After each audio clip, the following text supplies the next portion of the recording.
Abençoada Igreja de Cristo, graça e paz, Igreja santificada, justificada mediante a fé, e que está em paz, perfeita paz com Deus, por meio de nosso Senhor Jesus Cristo, Cristo crucificado, ressuscitado e glorificado.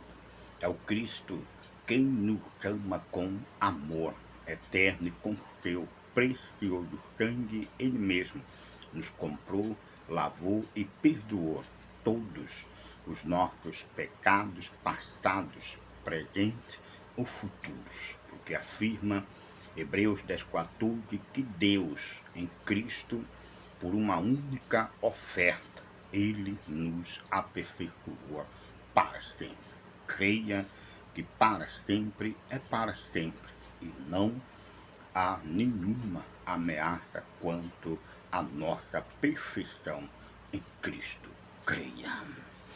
Como príncipe de Deus e mestre na palavra da sua graça, mediante revelação do Espírito Santo, eu estou aqui sempre para o anunciar, tratar a respeito da sã doutrina de Cristo e do Evangelho, da justiça, da fé, que é o Evangelho depois da cruz, que é o Evangelho no qual nele eu creio, é nele que eu vivo firmado e edificado para a glória de Deus. Vamos tratar hoje a respeito, com mais profundidade, apoiado na palavra, a respeito da nossa justificação que é eterna. A justificação que se manifestou em Cristo depois da cruz. Nós cremos no Evangelho que está depois da cruz e não antes da cruz, como prega o sistema falso religioso aí, com a sua falsa teologia que nega que Jesus Cristo veio em carne, como afirma 1 de João capítulo 4, versículos 1, que diz: filhinhos, não deis crédito a qualquer espírito, antes provai o espírito, para ver se eles procedem de Deus.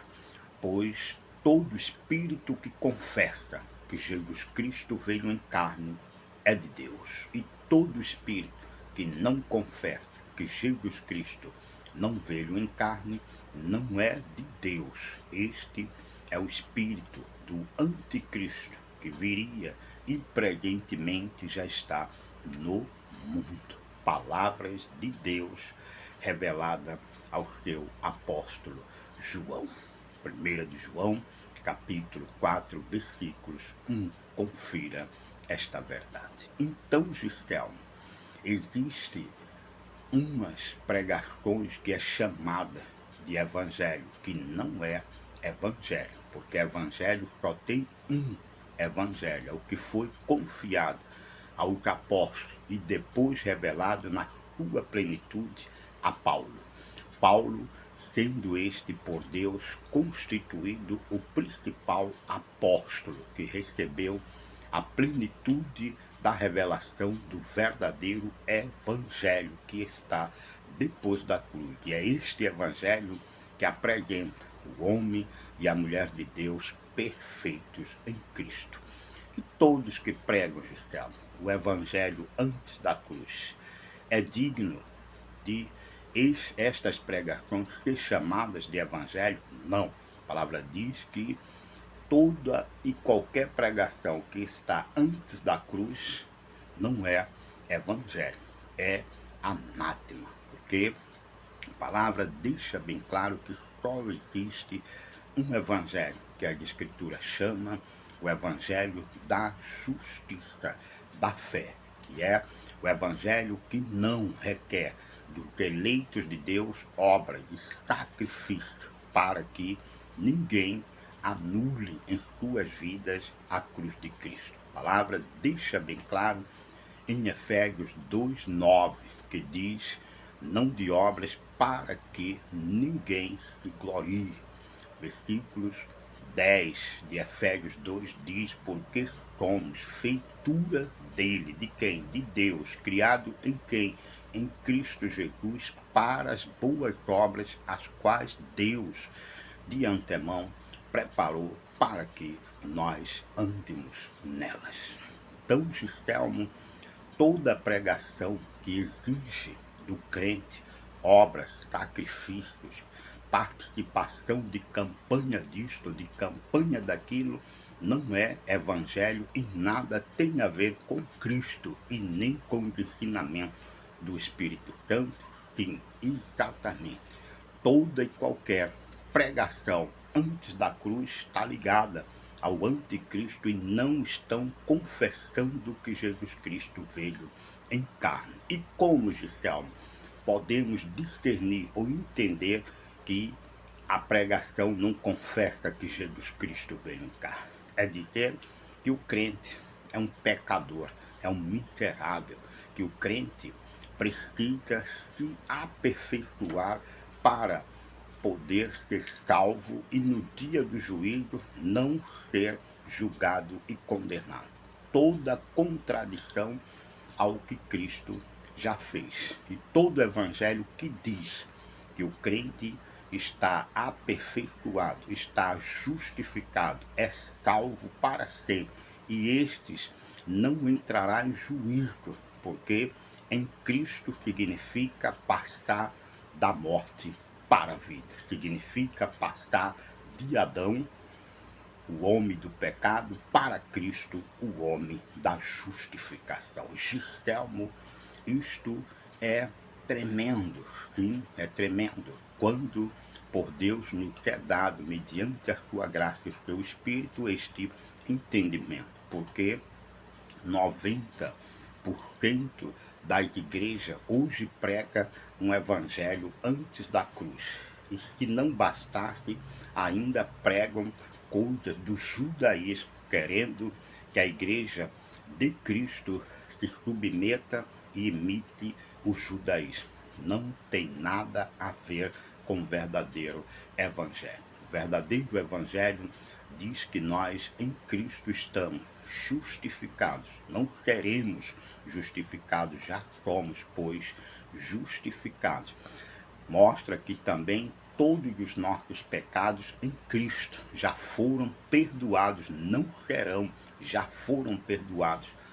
Afirma que o cristão, o eleito de Deus, eles já nascem mortos para o pecado, mas vivos para Deus em Cristo Jesus. Por que, Gistelmo? Porque nós cremos que Cristo já veio e já pagou o preço pelos nossos pecados, nos dando o poder e autoridade da sua ressurreição em carne e sangue, que significa a ressurreição de Cristo, e que nos dá o poder de carne e sangue participarmos desta primeira ressurreição, assegurada a segunda ressurreição, que teremos, diz a palavra, um corpo glorificado igual ao dele. Gistelmo, Cristo já carregou ou não carregou os nossos pecados sobre o seu corpo e para o madeiro? Já.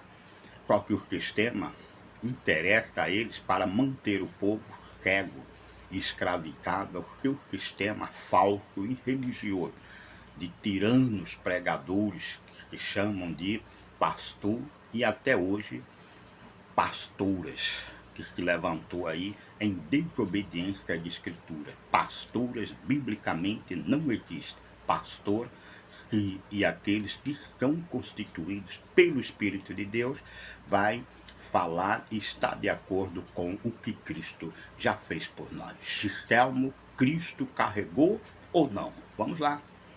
1 de Pedro, capítulo 2, versículos 24, que diz assim: carregando ou carregará. A palavra diz carregando. Ele mesmo em seu corpo, sobre o que? O madeiro, os nossos pecados, para que nós, mortos para os pecados, vivamos para a justiça. Por suas chagas nós fomos sarados. 1 de Pedro, capítulo 2 versículos 24 diz carregando, não diz carregará. Como se Cristo está morrendo todos os dias. Cristo morreu uma única vez. E a palavra em Hebreus 10,14 diz que por uma única oferta ele nos aperfeiçoará. Não, nos aperfeiçoou para sempre. Pregar o evangelho que está antes da cruz quer dizer que Cristo não morreu, Cristo não carregou sobre o seu corpo e para o madeiro os nossos pecados. É daí que vem a doutrina do anticristo, que amedronta o povo de Deus sempre com a perca da salvação e que chama o povo de Deus, que já é herdeiros das promessas, a comprar ou trocar ou barganhar as promessas de Deus através de obras, sacrifício, através de campanha disto, campanha daquilo, através de até mesmo de escravidão de falsos ministérios, que é delegado ao homem e pelo homem, que nada tem a ver com Cristo e com a verdade do Evangelho. O Evangelho só tem um, é o Evangelho depois da cruz, e não o antes da cruz. O antes da cruz, todos estão em pecados, Cristo não veio, Cristo não pagou o preço. E para estes, sim, ainda não há justificação, ainda que já esteja manifestada, mas o engano não os deixa ver desta forma, e se ele não vê desta forma que Cristo já veio, ele se vê em pecado e usa até o termo da palavra que diz, todo mentiroso está mentindo quando diz que não tem pecado. Sim, não tem pecado, biblicamente eu posso dizer, como está escrito, que acabamos de ler, 1 de Pedro 2, 24, que Cristo carregou sobre o seu corpo para o madeiro os meus pecados, para que eu, morto ao pecado, viva para a justiça, e por sua chaga que eu estou sarado, que significa eu estou perfeito, sem nenhuma enfermidade de Adão, que matou toda a humanidade através da sua ofensa e desobediência. E segundo Cristo veio, me deu vida, perdoou todos os meus pecados e me fez viver para a justiça de Deus. Pense nisso e fuja de todo e qualquer evangelho que estejam antes da cruz, ainda que se diga evangelho, não é evangelho, porque evangelho só tem um, o que foi confiado aos apóstolos